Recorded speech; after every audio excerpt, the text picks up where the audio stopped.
Assalamualaikum warahmatullahi ta'ala wabarakatuh. Alhamdulillahillazi nahmaduhu wa nasta'inu wa nastaghfiruh wa na'udzu billahi min syururi anfusina wa min sayyiati a'malina may yahdihillahu fala mudhillalah wa may yudlilhu fala hadiyalah.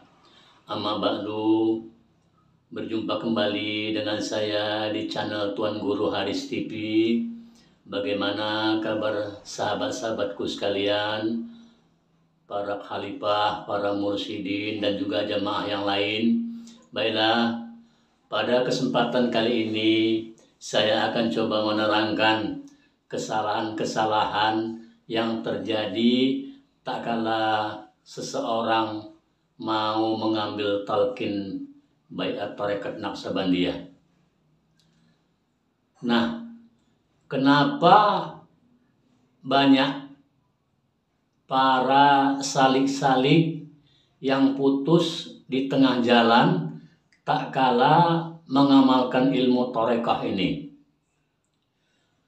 Kelihatannya pada mulanya tak kala mengambil ilmu tarekah ini, dia bersemangat mengamalkan zikir-zikir yang telah ditalkinkan oleh guru mursyid, dan lama-kelamaan semangatnya mengendur, bahkan sampai saatnya dia tidak mau lagi mengamalkan, bahkan kehilangan semangat dan akhirnya meninggalkan wiritan-wiritan yang telah ditalkinkan gurunya tadi itu.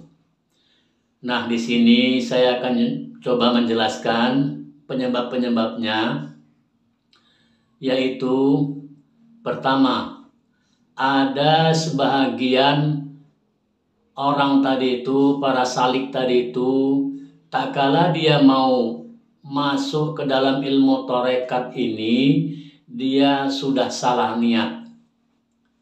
Umpamanya dia mendengar bahwasanya seorang pengamal tarekat itu bisa mempunyai kelebihan, bisa begini, bisa begitu, dan akhirnya dia terpikat untuk memasuki jalan tarekat ini dengan niat supaya dia mendapat kelebihan, dia mendapat karomah-karomah suatu luar biasa. Namun setelah dia mengamalkan ilmu tarekah ini, kelebihan-kelebihan itu tidak dia dapatkan, dan selanjutnya makanya dia kehilangan patah semangat. Dan yang kedua, ada juga seseorang tadi itu memasuki ilmu tarekah ini dengan keterpaksaan karena dia melihat ada kawan-kawannya atau sahabatnya yang memasuki ilmu tarekah ini, sehingga dia pun ingin juga ikut-ikutan. Dan yang selanjutnya, ada juga orang yang memasuki akan jalan tarekat ini, dia ingin mendapatkan kesaktian-kesaktian, ya, ingin mempunyai ilmu yang lebih. Contohnya, dia ingin melihat makhluk halus, ingin melihat jin, serta bisa menundukkan jin itu. Karena niat-niat inilah, makanya tak kala niatnya tadi itu tidak berkesampaian, sehingga dia pun akhirnya merasa muak, jemuh, dan bosan, sehingga dia tidak mau lagi mengamalkan ilmu tarekah ini. Jadi sebenarnya inilah sebab-sebabnya. Dan perlu diketahui bahwasanya ilmu tarekah ini adalah ilmu untuk membersihkan hati, membersihkan kolbu kita, sehingga kita dapat, ya, membersihkan segala penyakit yang ada di dalam batin kita dengan petunjuk seorang mursyid yang telah mentalkinkan ilmu zikir ini, ilmu tarekah ini. Dengan sebab kita sungguh-sungguh mengamalkan zikir yang telah diberikan oleh guru mursyid tadi itu, sehingga lambat laun apabila kita istiqomah, sehingga dapatlah kita membersihkan hati kita, membersihkan kolbu kita dari segala penyakit-penyakit hati. Sehingga apabila telah bersih penyakit hati tadi itu, maka disinilah Allah mulai memancarkan nurnya ya ke dalam kolbu kita, ya sedikit-sedikit akan membukakan rahasia-rahasia tentang kebesaran Allah, tentang kasih sayangnya, tentang kekuasaannya, sehingga lambat laun biasanya pengamal tarekah itu memang sedikit-sedikit mempunyai kelebihan atau mempunyai firasah, katakanlah kalau orang menyebutkannya mendapatkan ilham, petunjuk daripada Allah Subhanahu wa taala. Namun tadi itu dengan syarat benar-benar dia tak kalah memasuki jalan tarekat ini ingin bertaubat kepada Allah, ya ingin benar-benar membersihkan hatinya sehingga dia benar-benar bisa mengamalkan ilmu ini dengan yakin, dengan ikhlas, sesuai dengan ya munajat di dalam ilmu tarekat itu.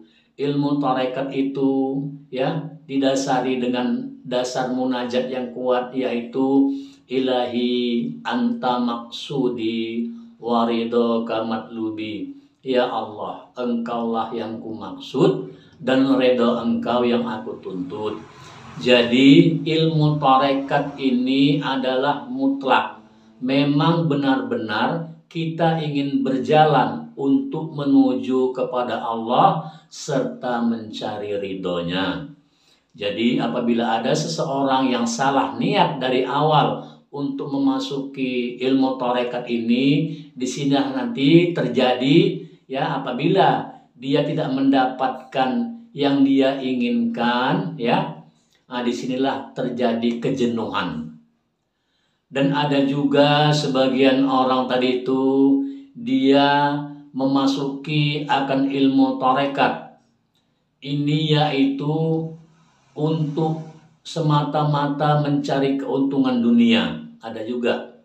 Namun tak kalah dia memasuki ilmu tarekat ini, lalu kebalikannya kenyataan yang dia terima, karena Allah Subhanahu wa taala juga berfirman, jangan kamu sekali-kali mengaku beriman sebelum aku coba. Jadi tak kala dalam perjalanan awal seorang salik itu Allah mencobanya mungkin dengan kesusahan, kesulitan rezeki, ya, mungkin dengan diberikannya musibah. Nah, di sini jadi kendur hatinya. Dia berpikir tak kala itu, tak kala dia setelah memasuki jalan tarekat kok makin sulit hidupnya, makin banyak cobaannya. Ini juga ada yang mengalami seperti ini. Ketahuilah, sesungguhnya Allah Ta'ala itu memang sesuai dengan apa yang kita inginkan. Dalam hadis qudsi Allah menyatakan, Ana inda zoni abdihi. Aku adalah menurut sangkaan hambaku. Namun itu pula lah, Allah sebelum menerima kita, tak kala kita mengaku beriman kepada Allah, juga kita harus siap menerima cobaan-cobaan Allah dari kesungguhan kita ingin beribadah dan ingin berjalan kepada Allah Ta'ala tadi itu. Jadi ketahuilah, umpamanya segala doa-doa kita terkabul, segala keinginan kita yang kita mintakan kepada Allah langsung diijabah. Terus bagaimana kita mau belajar bersabar? Justru kesulitan-kesulitan, cobaan-cobaan dan segala musibah yang Allah berikan kepada kita tak kala kita berjalan memasuki ilmu tarekah, itu adalah salah satu cara Allah untuk mendidik kita agar kita bisa benar-benar menjadi orang yang istiqomah dan sabar menjalankan ilmu tarekah ini. Maka setelah cobaan-cobaan tadi itu berakhir, Allah akan menggantikannya dengan kemudahan-kemudahan, dengan hikmah-hikmah yang lebih baik lagi. Karena sesungguhnya dalam hidup ini masing-masing semuanya kita ya mendapatkan ujian dan cobaan daripada Allah. Jangankan kita, Rasulullah aja sendiri, lihatlah dalam sejarahnya yang kita baca. Sungguh berat penderitaan Rasulullah tadi itu. Jadi di sini maksud saya untuk mengingatkan para salik, para murid yang telah memasuki jalan torekah ini, maka yakinlah, kerjakan dengan yakin dan sungguh-sungguh ilmu talqin zikir yang telah diberikan oleh guru mursyid tadi itu, dengan niat semata-mata, ilahi anta maksudi waridoka matlubi, ya Allah, engkaulah yang ku maksud dan redha engkau yang aku tuntut. Dan setelah kita mengamalkan ilmu torekah ini, juga di dalam torekah ini kan ada kurikulum yang harus dilalui, yaitu tingkatan-tingkatan zikir dari satu makam ke makam yang lebih tinggi. Nah, biasanya ini didapatkan di dalam kitab bersuluk. Jadi inilah gunanya kita bertarekat tadi itu, yang paling utama kita bisa belajar untuk membersihkan hati kita, mendidik jiwa kita, mendidik nafsu kita setahap demi setahap, sehingga kita untuk mendapatkan makom yang lebih sempurna, makom yang lebih tinggi dalam penilaian Allah. Jadi sahabat-sahabatku sekalian yang telah memasuki jalan tarekat ini ya, marilah sama-sama berusaha untuk tetap istiqomah mengamalkan zikir-zikir wirid yang telah ditalkinkan oleh guru mursyid tersebut ya. Mudah-mudahan yakinlah dengan kita istiqomah dan terus-menerus mengamalkan zikir ini ya, zikir ilmu tarekat ini, namun pada akhirnya nanti pastilah kita mendapatkan hasil dengan sebab kita mengamalkan zikir ilmu tadi itu.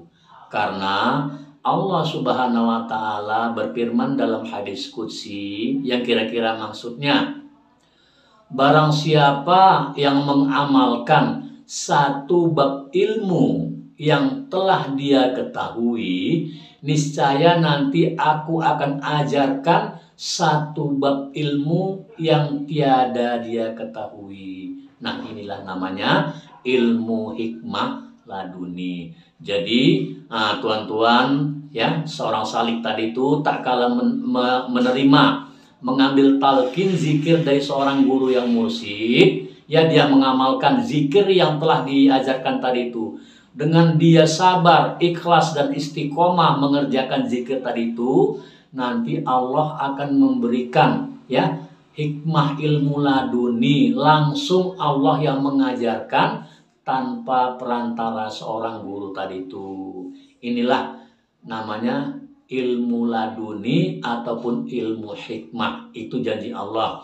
Jadi buat sahabat-sahabatku sekalian, terutama para murid-murid, para salik yang telah mengambil talqin zikir baiat terutama daripada ajaran Torekah Naskabandiyah ini, maka saya mengajak mari lebih bersemangat lagi, lebih giat lagi untuk mengamalkan zikir-zikir tersebut. Mudah-mudahan akan tiba saatnya kita memetik hasil daripada yang kita amalkan tadi itu ya. Setiap kita seorang tadi itu menanam benih, pasti dia akan panen. Maka tak kala kita mengamalkan zikir tadi itu, pasti kita suatu saat Allah akan memberikan suatu balasan, yaitu berupa ilmu laduni untuk kita sendiri.